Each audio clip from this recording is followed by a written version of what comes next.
It can be argued that Newton's second law is one of the most important laws in physics. It's one we use quite frequently. There is a version of Newton's second law when we're dealing with objects rotating as well. The version of Newton's second law we've already learned says that the net force acting on an object equals an object's mass times its acceleration. We can write this equation using rotational quantities as well. Instead of net force, we'll focus on the net torque acting on an object. Instead of mass, we'll focus on its rotational equivalent, or moment of inertia. And instead of linear acceleration, we'll focus on an object's angular acceleration. I've used vector symbols here, indicating that the net torque would have the same direction, either clockwise or counterclockwise for our purposes, as the angular acceleration. Just pointing something out about units a bit here. We know that torque is measured in Newton meters. Moment of inertia is measured in kilograms times meters squared. And angular acceleration is radians per second squared. To make sure that all my units match, let's write out what a newton really is. A newton is a kilogram meter per second squared, and then I multiply that by meters. Just notice I forgot my g on kilograms for my moment of inertia. Multiplying things out for the right-hand side of my equation, we learned that when you multiply anything by radians, radians go away. So I have a kilogram meter squared per second squared. So we'll see that the left-hand side and the right-hand side of my equation have units that match up. Let's try out this new equation with an example problem. In this problem, we have a cyclist who's out for a leisurely Sunday ride. The cyclist is going 15 miles per hour, or 6.7 meters per second, when they decide to coast. So taking their foot off, really stopping pedaling. And after 22 seconds, she's traveling at 9.5 miles per hour, which is 4.2 meters per second. We're given the mass of each bicycle wheel, and we're told the bicycle wheel's diameter as well. There are three things that we'll calculate: the magnitude of the angular acceleration of one of the bicycle wheels, the magnitude of the torque required to cause this acceleration, and then the force of friction causing this torque. Let's start out with part A, focusing on finding the angular acceleration of one of these bicycle wheels. This is something you should already be able to do. There's two approaches you could take. You could find the linear acceleration of the bicycle first, and then using equations that we've learned in class, convert from this linear acceleration, or tangential acceleration, to the angular one. On the flip side, you could take these two linear velocities, otherwise known as tangential velocities, and using equations, find the angular velocity that would be equivalent to those linear velocities, and then use angular kinematics to solve for the angular acceleration. Pause the video now and try either one of these two routes, whichever you prefer, so that you can then eventually find the angular acceleration.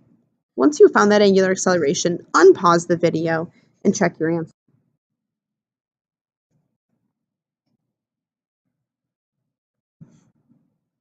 You should have found your angular acceleration to be 0.32 radians per second squared. If you had difficulty finding this number, feel free to ask about it in class.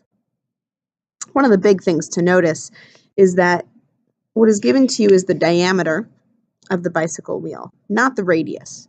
So you need to divide that in two, and then also convert that from millimeters to meters as you're finding this angular acceleration. Let's move on to part B.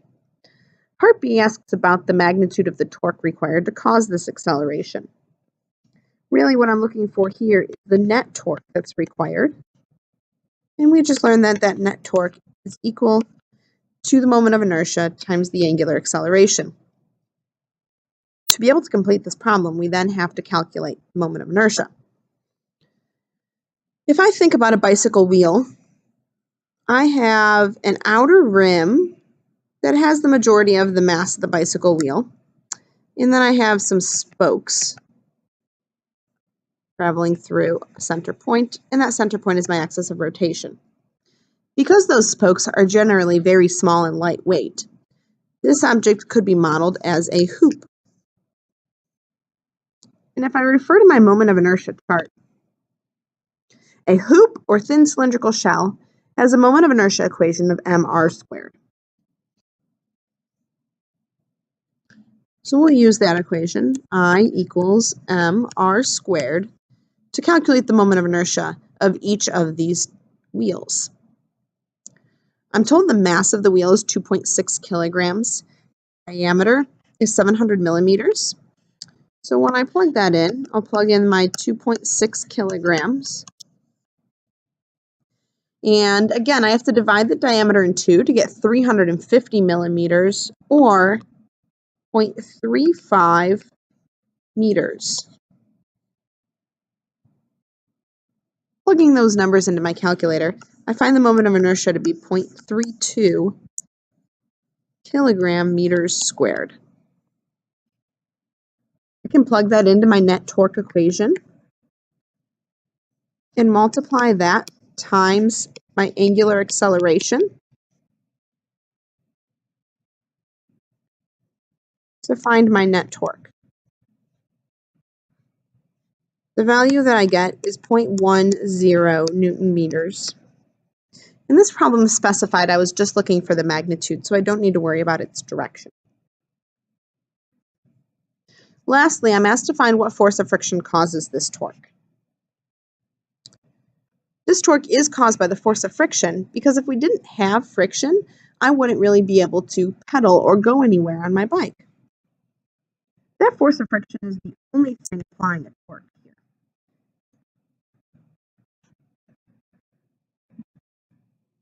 And we know that torque is equal to the force times the radius times the sine of the angle between the force and radius vector.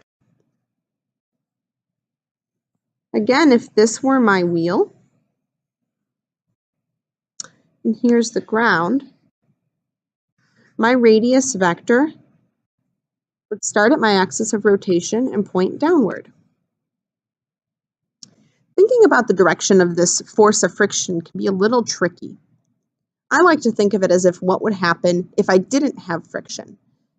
Think of it if you've ever tried pedaling and bicycling on ice, if you've ever hit a slippery patch while you're bicycling.